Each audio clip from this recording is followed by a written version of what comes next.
പ്രിയമുള്ളവരെ, നമ്മളിന്ന് ഉടമ്പടി ധ്യാനത്തിലെ ലിസ മുക്കണ്ണൂർ എന്ന് പറഞ്ഞ സഹോദരിയുടെ സാക്ഷ്യങ്ങളാണ് വചന വിശകലനത്തിനായിട്ട് എടുക്കുന്നത്.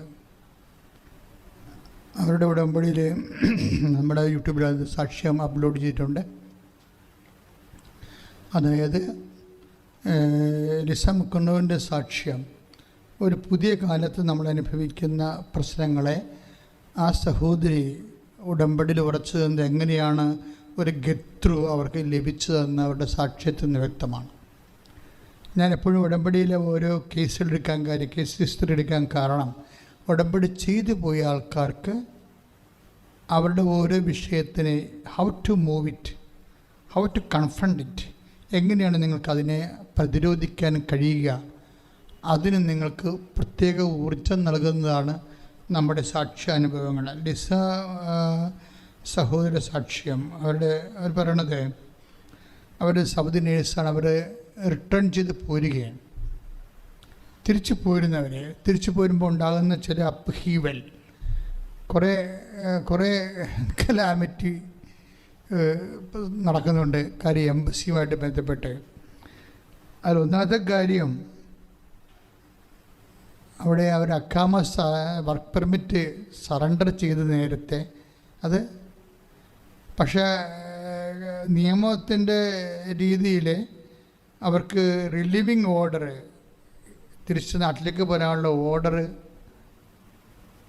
അവർ സൗദി കൊടുക്കുന്നത് ആ റിട്ടേൺ ഫ്ലൈറ്റിൻ്റെ ദിവസമാണ്. ആ ഫ്ലൈറ്റ് റിട്ടേൺ ആകുന്ന തിരിച്ച് ഇന്ത്യയിലേക്ക് പോരുന്ന സമയത്താണ് അത് കൊടുക്കുന്നത്. സ്വാഭാവികമായിട്ട് എൻ്റെ വലിയ കുഴപ്പമൊന്നുമില്ല, അങ്ങനെ സാധാരണ കിട്ടാറുണ്ട്, ആൾക്കാർ പോകാറുണ്ട്. പക്ഷേ ഇവർക്കൊരു പ്രശ്നം ഉണ്ടായി. ഇവരുടെ പ്രശ്നം എന്ന് പറയണത്, എയർപോർട്ടിൽ റിപ്പോർട്ട് ചെയ്യേണ്ട സമയമുണ്ട്. കോവിഡ് പ്രോട്ടോക്കോൾ അനുസരിച്ച് 4 മണിക്കൂറാണ് ഇപ്പോൾ.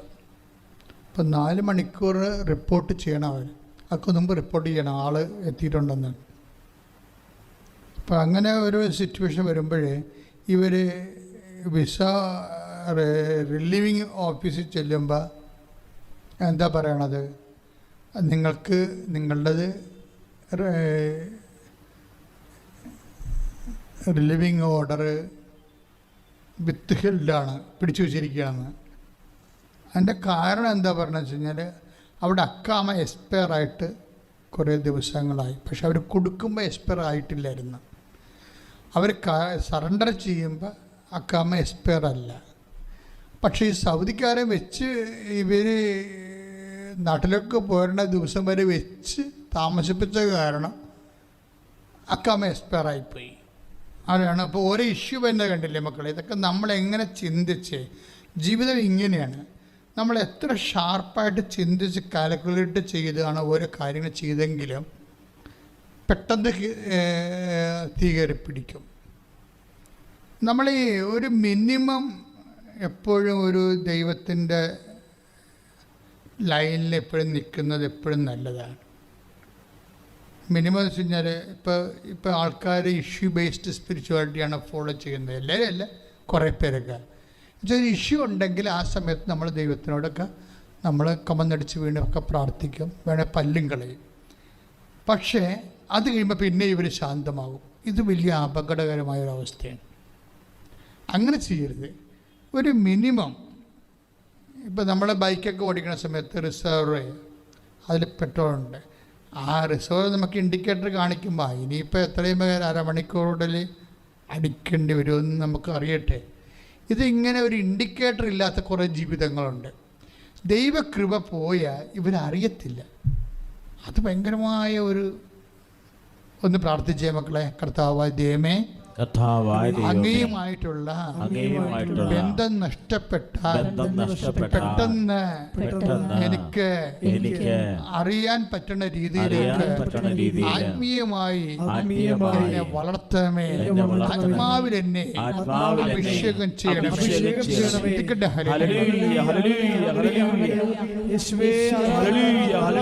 ആരാധന ഈശോയെ, ഞങ്ങളങ്ങേ ആരാധിക്കുന്നു, ഞങ്ങളങ്ങേ സ്തുതിക്കുന്നു കർത്താവേ, ഞങ്ങളെ മഹത്വപ്പെടുത്തുന്ന കർത്താവേ. Hallelujah, hallelujah. യേശുവേ ആരാധന, യേശുവേ ആരാധന, യേശുവേ ആരാധന, യേശുവേ ആരാധന.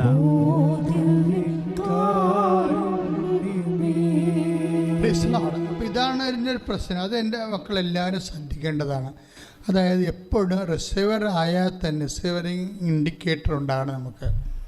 അതായത് അത് ദൈവം നമുക്ക് അത് തോന്നിക്കും ഇല്ലേ. ബോഡി ഇപ്പോൾ ഒരു പനി വരികയാണെങ്കിൽ ബോഡിയിൽ എന്തോ ഒരു ഡിസോർഡർ ഉണ്ടെന്ന് തോന്നിക്കത്തില്ലേ. അതുപോലെയാണ് നമ്മൾക്ക് നിനച്ചറിയാതിരിക്കുന്ന സമയത്ത് പെട്ടെന്ന് ഒരു പേയ്മെൻറ്റ് സ്റ്റോപ്പാകുന്നു. അപ്പം നിങ്ങൾക്ക് കമ്പനിയിൽ നിന്ന് പേയ്മെൻറ്റ് കിട്ടിക്കൊണ്ടിരുന്ന ആൾക്കാരാണ്. കൃത്യമായിട്ട് ഇപ്പോൾ ആലപ്പുഴയൊക്കെ കയറ്റ് ഓഫീസിൻ്റെ സ്ഥലങ്ങളാണ് ഇതൊക്കെ. അപ്പോൾ അത് ഒരു കയറ് നമ്മൾ കൊടുക്കുന്നു, പെട്ടെന്ന് സ്റ്റോപ്പ്. കയർ അവരുടെ കയ്യിൽ, കാശ് അവരുടെ കയ്യിൽ, നമ്മുടെ കയ്യിലൊന്നുമില്ല.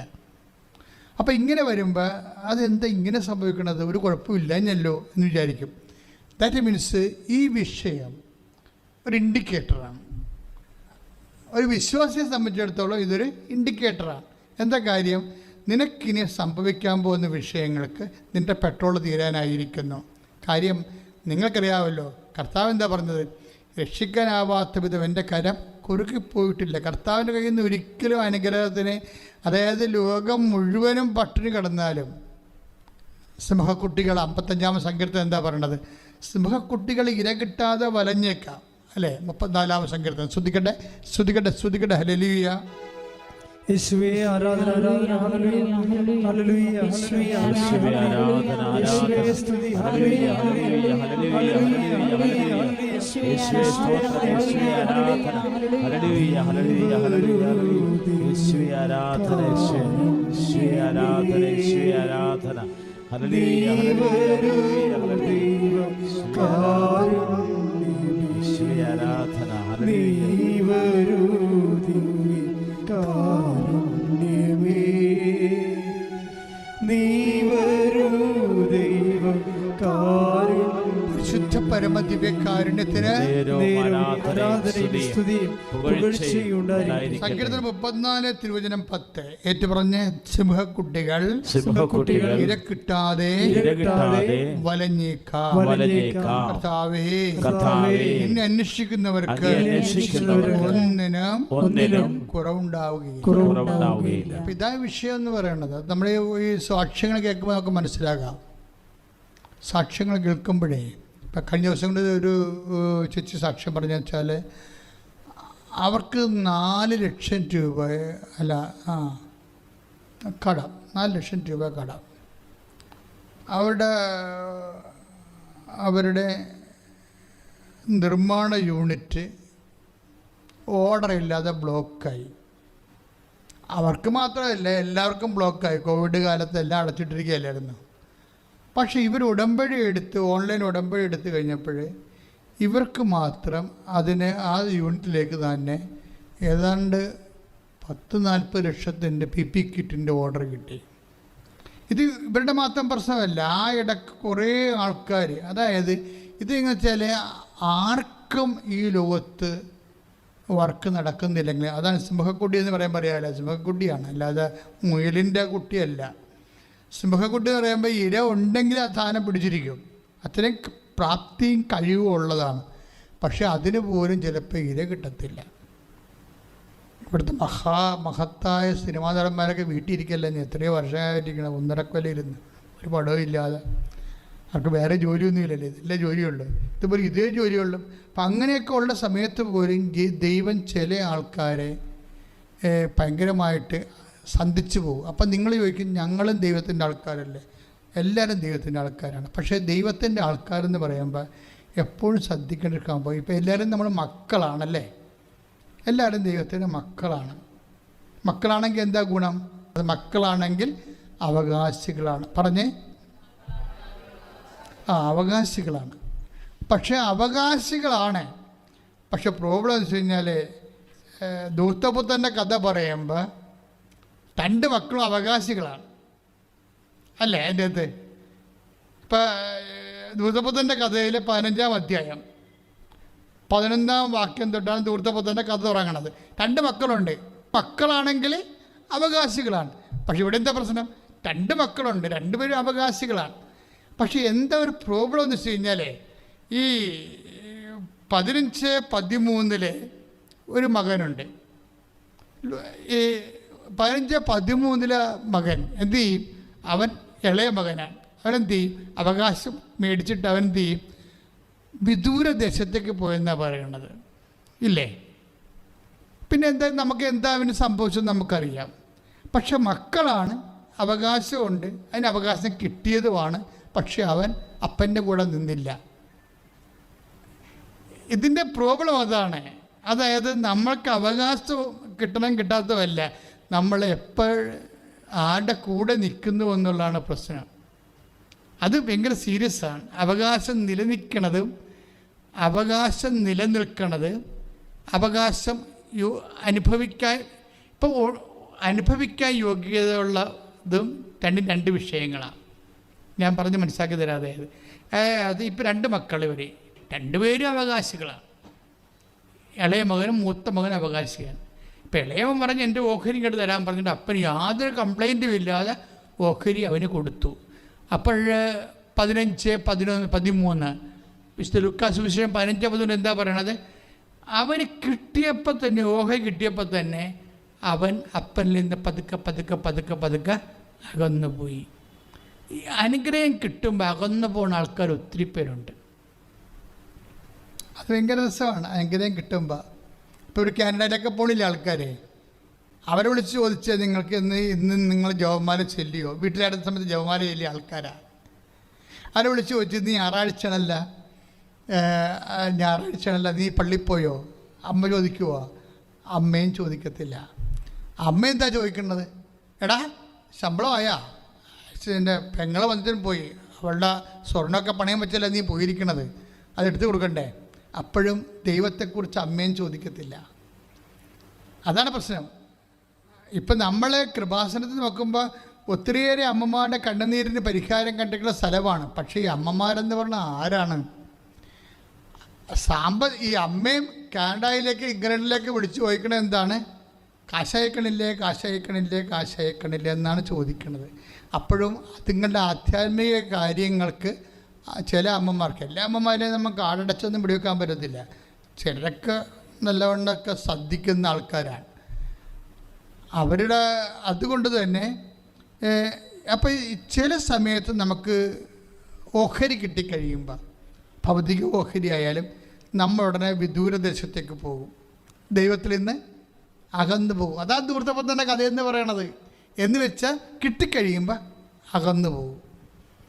അപ്പോൾ അതേസമയം തന്നെ മറ്റേ മകനെന്ത്? അവന് അവകാശിയാണ്.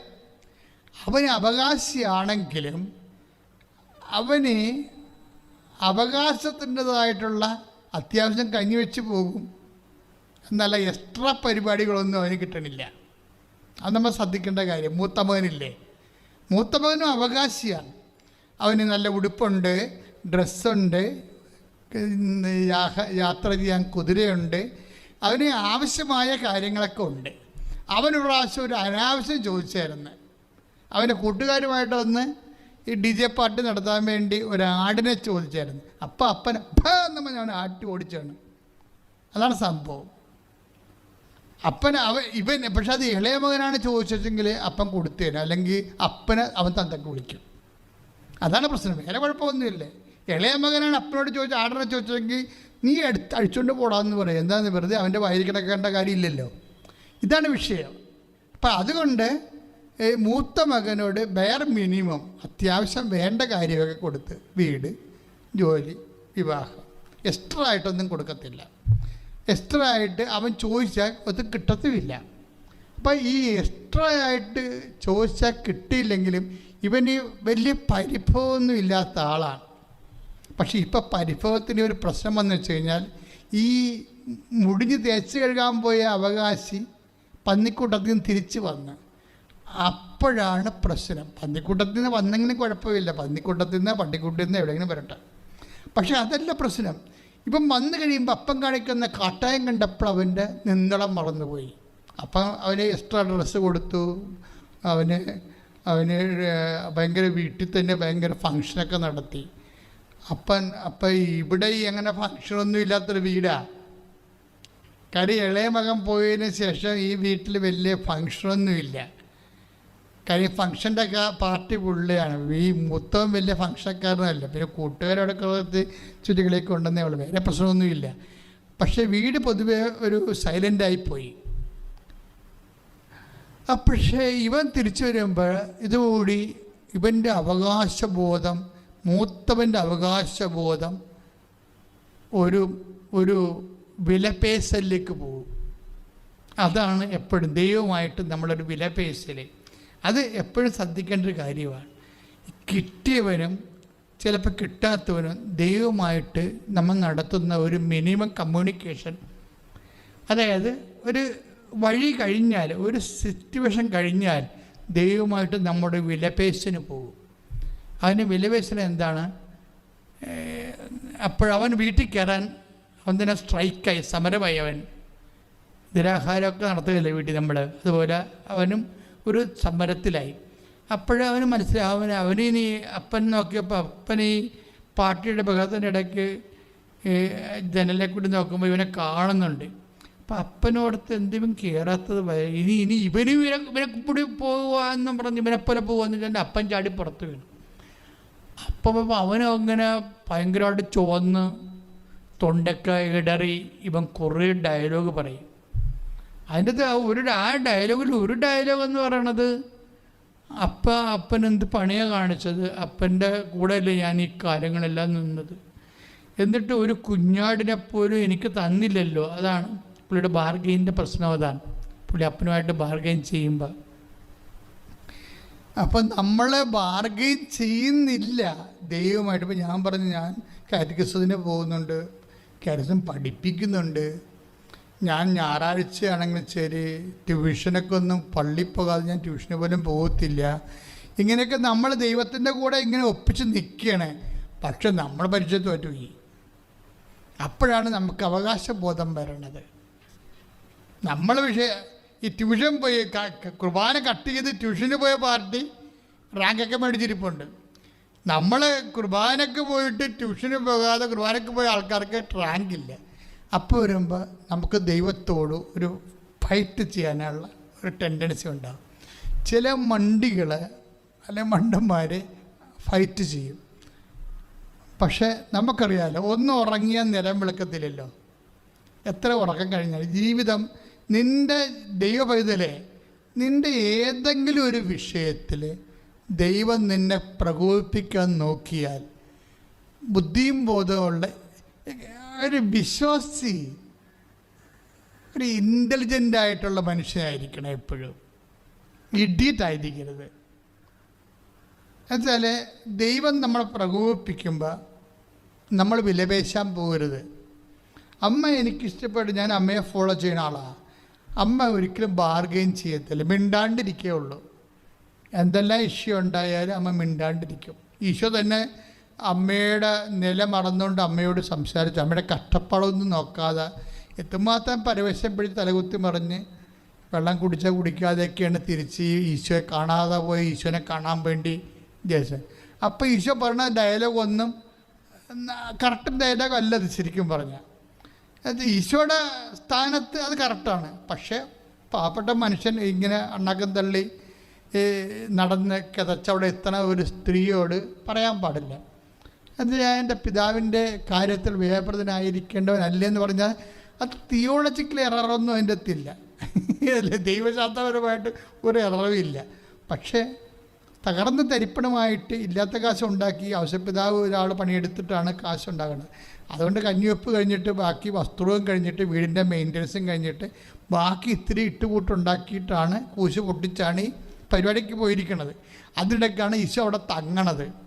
പിന്നെ ആരെങ്കിലും കടം മേടിച്ച് വായ്പ മേടിച്ചിട്ടാണ് രണ്ടാമത് കാണാൻ തിരക്കാൻ വേണ്ടി ചെല്ലുമ്പോഴാണ് കേൾക്കുന്ന ഡയലോഗ് ഇതാണ്. അതായത് ഇതൊക്കെ പലപ്പോഴും ദൈവമായിട്ടുള്ള യാത്ര മുതലാകത്തില്ല. അതെപ്പോഴും നിങ്ങൾ മനസ്സിലാക്കണം. പക്ഷെ മുതലാകാത്തതല്ല, ദൈവം ഇതെല്ലാം അറിഞ്ഞുകൊണ്ട് തന്നെ ചെയ്യണ പരിപാടിയാണ്. അറിയാതെ ഒരു സാധനം ചെയ്യത്തില്ല. ഇതൊക്കെ ടെസ്റ്റ്. അതായത് നമ്മളെ ലിഫ്റ്റ് ചെയ്യാൻ ഉദ്ദേശിക്കുമ്പോൾ നമ്മളെ ഒരു വിശ്വാസത്തിൽ നിന്നൊരു നിലവാരത്തിൽ നിന്ന് അടുത്ത നിലവാരത്തിലേക്ക് ഉയർത്താൻ നോക്കുമ്പോൾ ദൈവം ടെസ്റ്റിതാണ് നമുക്ക് തരണത്. അപ്പോൾ ഈ പരിശുദ്ധാത്മാവ് ഇല്ലാത്ത ആൾക്കാർക്ക് ഇത് മനസ്സിലാവത്തില്ല. അവർക്ക് മാനുഷികമായിട്ടുള്ള കാര്യങ്ങളെ എല്ലാത്തിൽ നിന്നും മനസ്സിലാകത്തുള്ളൂ. ഇപ്പം കർത്താവിൻ്റെ പാദം കഴുകിയില്ലേ ഒരു കക്ഷി? ആരാ കർത്താവിൻ്റെ പാദം കഴുകിയത്? ലാസറിൻ്റെ പെങ്ങള് ലാസർ ഉയർത്ത് കഴിഞ്ഞപ്പോൾ ഭയങ്കര സന്തോഷമായില്ലേ? ലാസർ ഉയർത്ത് കഴിഞ്ഞപ്പോൾ ഭയങ്കര സന്തോഷമായപ്പോൾ ലാസർ ഈശോയെ അവർ ഒരു ഉച്ചഭക്ഷണത്തിന് ക്ഷണിച്ചതിൻ്റെ കാര്യം ഈ കാല് കഴുകാൻ വേണ്ടിയായിരുന്നു. അപ്പോൾ എന്താ പ്രശ്നം വെച്ചാൽ ഇവർ തോന്നിവാസം പറഞ്ഞായിരുന്നല്ല, ഇവർ കർത്താവിൻ്റെ അടുത്ത് കുറേ തോന്നിവാസം പറഞ്ഞായിരുന്നു. എന്താ ദിവസം പറഞ്ഞത്? കർത്താവ് നീ ഇവിടെ ഉണ്ടായിരുന്ന എൻ്റെ സഹോദരൻ മരിക്കുകയില്ല അതിനെ കൂനെന്നൊക്കെ പറഞ്ഞില്ലേ. അത് വലിയ കഷ്ടമായിപ്പോയി ശരിക്കും. ഇവർക്ക് പിന്നീടാണ് ലാസർ ഉയർത്ത് കഴിഞ്ഞപ്പോഴാണ് മനസ്സിലായത്, അയ്യോ അങ്ങനെയൊക്കെയുള്ള ഡയലോഗൊന്നും പറയേണ്ട കാര്യമില്ല, ഈശോയോട് അങ്ങനെയൊന്നും സംസാരിക്കാൻ പാടില്ലായിരുന്നെന്ന്. അപ്പോഴേ ഇവളാണ് എൻ്റെ മെയിൻ ആൾ, മറിയമായിരുന്നു എൻ്റെ അടുത്ത് മെയിൻ ആൾ. മർത്ത ഓടിച്ചെന്നായിരുന്നു ആദ്യമേ. അവൾ മറിയം വീട്ടിൽ തന്നെ ഇരുന്നെന്നല്ല ബൈബിൾ പറയണത്. അപ്പം മറിയത്തിന് വല്ലാണ്ട് കുറ്റബോധം. എന്താ കാര്യം? ഈശോയോട് അങ്ങനെയൊന്നും പറയേണ്ടില്ല എന്ന്. ഇപ്പം ഈശോ ഇപ്പോൾ ഉയർത്തെഴുന്നേൽപ്പിച്ചില്ല ആളാണ്. ഇത് നമ്മൊന്ന് വിശ്വസിച്ചാൽ മതിയായിരുന്നു. അപ്പോൾ ഈശോനൊന്നും തോന്നിവാസം പറയേണ്ടിയില്ലായിരുന്നു. അപ്പോൾ ഇനി ഈശോ വരികയാണെങ്കിൽ ഞാൻ ഈശോയുടെ പാദം കഴുകുമെന്ന് പറഞ്ഞു. ആരും മറിയം പറഞ്ഞു.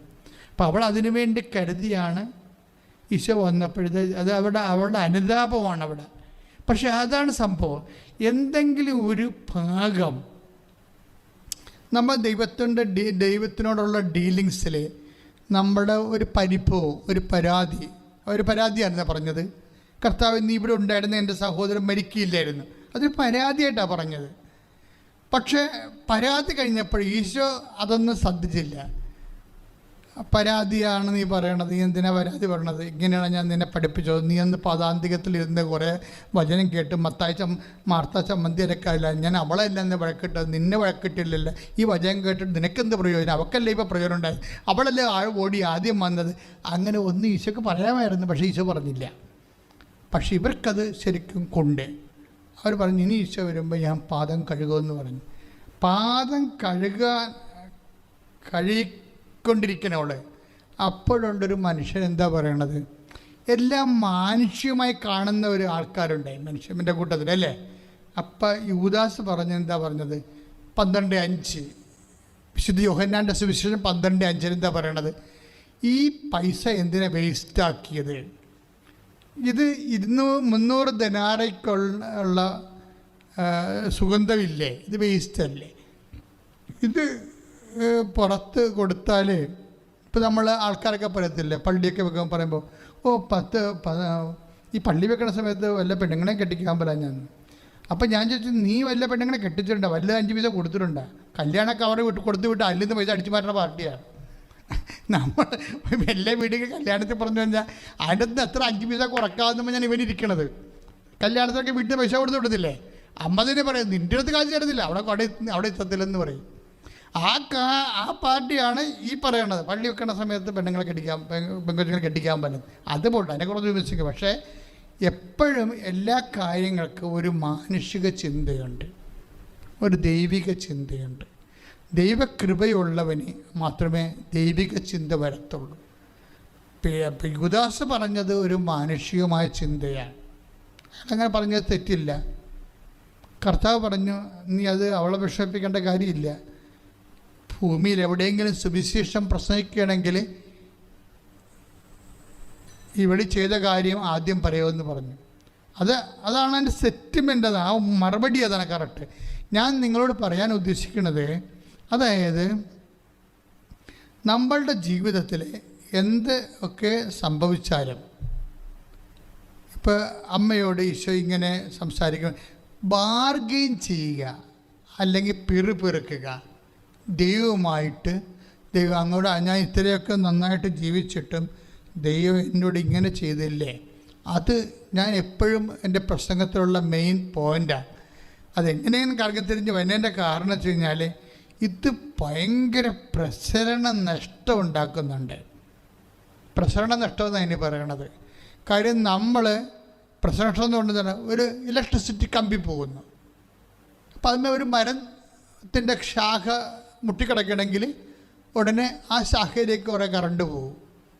അതിനാണ് പ്രസരണ നഷ്ടം എന്ന് പറയുന്നത്. ഇതുപോലെ നമ്മൾ ഒരു കാര്യം ചെയ്ത് ദൈവമായിട്ട് നമുക്കൊരു ബന്ധമുണ്ട്, പക്ഷേ അതേസമയം തന്നെ നമുക്ക് പിറുപിറുപ്പുണ്ട്. നമുക്ക് കർത്താവുമായിട്ട് എന്നോട് അങ്ങനെ ചെയ്തില്ല. ഇപ്പോൾ അവൻ ചോദിക്കണില്ലേ, മൂത്തമവൻ ചോദിക്കണേ എന്താണ്, നീ എൻ്റെ കൂട്ടുകാരുടെ കൂടെ ഉല്ലസിക്കാൻ വേണ്ടി ഞാൻ നിന്നോടൊരു ആട്ടും കുഞ്ഞിനെപ്പോലും ചോദിച്ചിട്ട് നീ തന്നില്ലല്ലോ എന്ന് ചോദിക്കുന്നില്ലേ? അത് ഒരു ബാർഗനിങ് ആണ് സംഭവം. അപ്പോൾ അപ്പൻ പറയുന്നൊരു മറുപടിയുണ്ട്. എന്താണ്? എൻ്റെ മകനെ, നീ എപ്പോഴും എന്നോട് കൂടെയുണ്ടല്ലോ, എനിക്കുള്ളതെല്ലാം നിന്റേതാണ്. ഇതിൻ്റെ അത് വരുന്നൊരു വിഷയം, മക്കളാണെങ്കിൽ അവകാശികളാണ്. പക്ഷെ മക്കളാണല്ലോ ഇവർ രണ്ടുപേരും. പക്ഷെ ഒരാൾ ഇളയാൾ, ഒരാൾ മോളെ മൂത്താളും. വ്യത്യാസം എന്താണ്? ഒരാൾ ഓഹരി കിട്ടിയപ്പോൾ അപ്പനുണ്ടേക്ക് എന്ന് അകന്നകന്ന് പോയി. മറ്റയാളെന്താണ്? അപ്പനെന്താ പറയണത്? എൻ്റെ മകനെ, നീ എപ്പോഴും എൻ്റെ കൂടെ തന്നെ ഉണ്ടല്ലോ. അപ്പോൾ മക്കളായിട്ട് കാര്യമില്ല, അപ്പൻ്റെ കൂടെ ഉണ്ടാ ഇല്ല എന്നാണ് പ്രശ്നം. പിടികിട്ടിയ? മക്കളാണെങ്കിൽ അവകാശികളാണെന്ന്. രണ്ടും അവകാശികളാണല്ല. അപ്പം അവകാശികളെക്കാളും ആരാണ് അപ്പൻ്റെ കൂടെ എപ്പോഴും ഉള്ളത്, ആരാണ് വിദൂരദേശത്തേക്ക് പോയി കളയണത്, അതാണ് ദൈവത്തിൽ നിന്ന് അകന്നു പോണത്. അതോടുകൂടി ഇവരുടെ അവകാശം ക്രമേണ അതായത് അനുഭവിക്കാൻ യോഗ്യതയില്ലാത്ത അവസ്ഥയ്ക്ക് മാറും. എന്താ പ്രശ്നം എന്ന് വെച്ച് കഴിഞ്ഞാൽ, ഇപ്പം നമ്മളെന്തൊക്കെ ദൈവത്തെ മാറ്റി നിർത്തിക്കൊണ്ട് എന്തധ്വാനിച്ചാലും നമ്മൾ ആർക്ക് വേണ്ടിയാണ് അധ്വാനിക്കുന്നത്? നമ്മുടെ മക്കൾക്ക് വേണ്ടിയായിരിക്കും അധ്വാനിക്കണത്, അല്ലേ?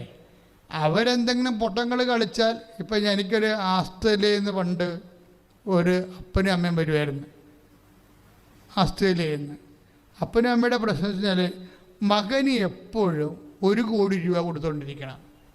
3 മാസം കൂടുമ്പോൾ 1 കോടി എന്ന് വെച്ചാൽ അവൻ അവിടെ എന്തോ ഒരു ഗാംബ്ലിംഗ് ബിസിനസ് നടത്തുകയാണ്.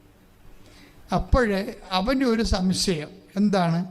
ഇവർ കോടീശ്വരന്മാരാണ്. അതുകൊണ്ട് തന്നെ ഞാൻ ഇവരോട് അധികം സംസാരിച്ചുമില്ല. കാര്യം എന്താണ്? ഞാൻ എൻ്റെ മാറ്റർ മാത്രമേ സംസാരിച്ചുള്ളൂ. കാര്യം ഇവിടെ പണം നമുക്ക് ആവശ്യമില്ല. അതുകൊണ്ട് തന്നെ നമുക്ക് ദൈവം നമ്മുടെ കൂടെ നിൽക്കുമ്പോൾ നിങ്ങൾക്കത് മനസ്സിലാവും. ദൈവം കൂടെ നിന്നാൽ വേറെ ഒന്നിൻ്റെയോ ആരുടെയും ആവശ്യം ഉണ്ടാകത്തില്ല. ഇപ്പം 10:4 പറഞ്ഞില്ലേ, ലൂക്കാസ് സുവിശേഷം എന്താ പറഞ്ഞത്? അതൊരു നിലപാടാണ്. ലൂക്കാസ് സുവിശേഷം 10:4. അപ്പം അതെന്താ? ഈശോ 2 പേരായിട്ട് ആൾക്കാരെ പറഞ്ഞു വിടും. 2 പേരായിട്ട് ഈശോ ആൾക്കാരെ പറഞ്ഞു വിടുമ്പോൾ എന്താ പറയണത്? നിങ്ങൾ മടിശീലയോ സഞ്ചിയോ ചെരുപ്പോ നിങ്ങൾ കൊണ്ടുപോകരുത്. വഴിയിൽ വെച്ച് ആരെയും അഭിവാദനം ചെയ്യുകയും അരുത്. അപ്പം നിസ്സാര കാര്യമാണ്. ആൾക്കാരെ ഹൈ എന്ന് പോലും പറയരുതെന്ന്. എന്ന് വെച്ചാൽ അതിൻ്റെ അർത്ഥം എന്താണ്? നമ്മൾ പ്രേക്ഷിത പ്രവർത്തനം, യേശുവിൻ്റെ പ്രവർത്തനത്തിന് പോകുമ്പോൾ ഒരു മനുഷ്യൻ, ഇപ്പോൾ ഒരാളെ പോകുമ്പോൾ നമുക്കാകുമ്പോൾ ചിരിച്ച് കാണിച്ച്, നമ്മൾ അങ്ങോട്ട് പോകുമ്പോൾ ഒന്ന് ചിരിച്ച് കാണിച്ചെന്ന് വിചാരിച്ചോ, അതുകൊണ്ട് നഷ്ടമൊന്നും വരാൻ പോലില്ല. പക്ഷേ ഈ ദൈവികമായ ദൗത്യത്തിന്, ദൈവത്തിന് പ്രാധാന്യമുള്ള ദൗത്യത്തിന് പോകുമ്പോൾ നമ്മൾ ആരെയും സ്വപ്പരേണ്ട ഒരു കാര്യമില്ല.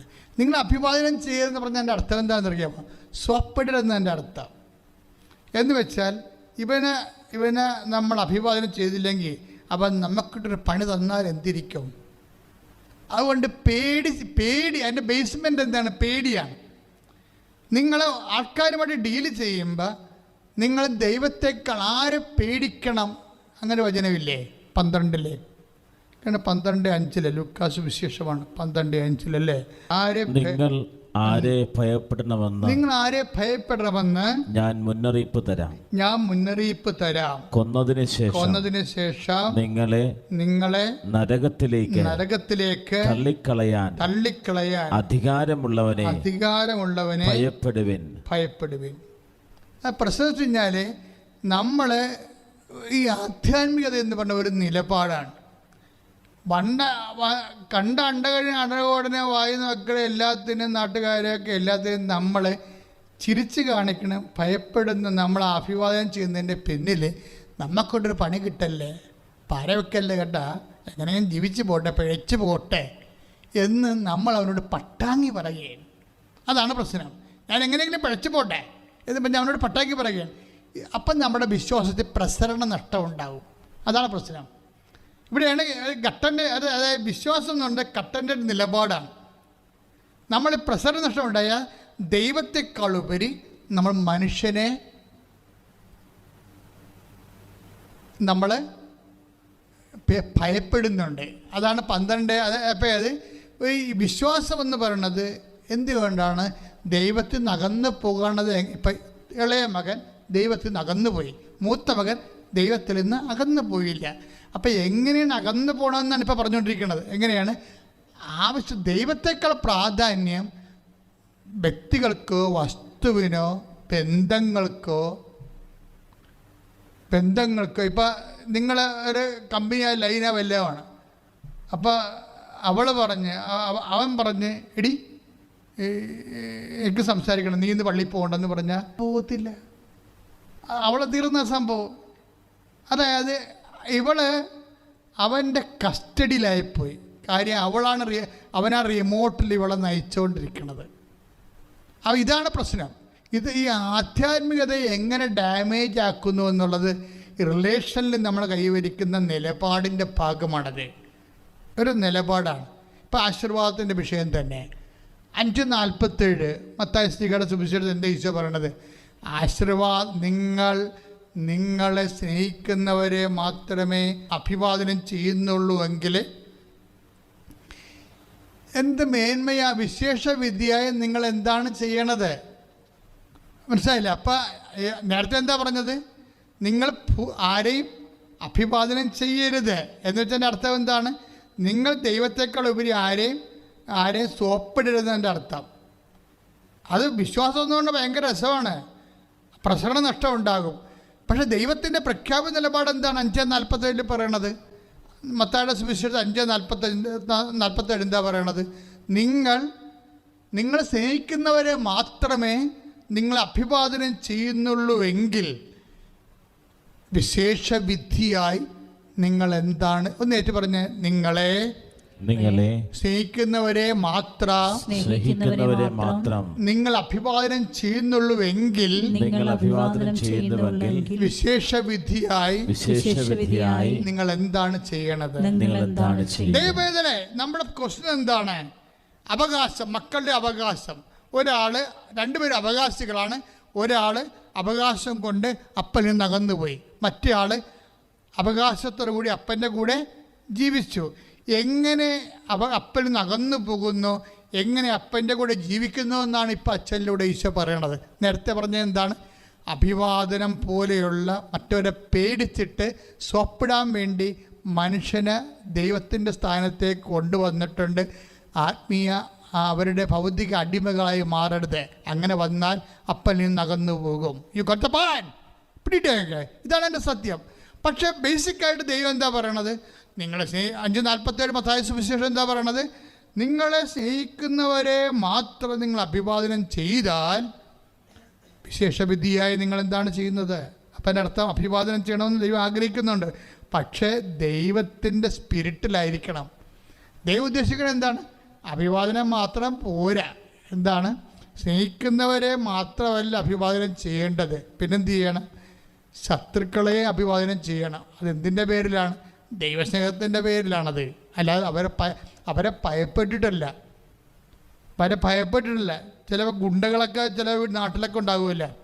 അപ്പോൾ ഗുണ്ടകളെ കാണുമ്പോൾ നമ്മൾ ആൾക്കാരെന്ത് ചെയ്യും? പുലിവാരുണ്ടാക്കാൻ വേണ്ടി 10-100 രൂപ കൊടുത്താൽ മതിയല്ല.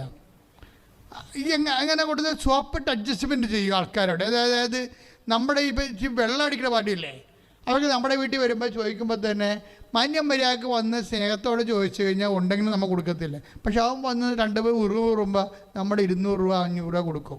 ഇതെല്ലാം നീ ദൈവത്തിൽ നകന്നു പോണ പരിപാടിയാണ്. നമ്മളെന്താ ചെയ്യേണ്ടത്? അവിടെ കക്ഷത്ത് പോകാൻ ഇടപെടുത്തല്ലേ എന്ന് പ്രാർത്ഥിക്കണം. പ്രൊട്ടക്ഷൻ പ്രേരണ വേണ്ട നമുക്കവിടെ.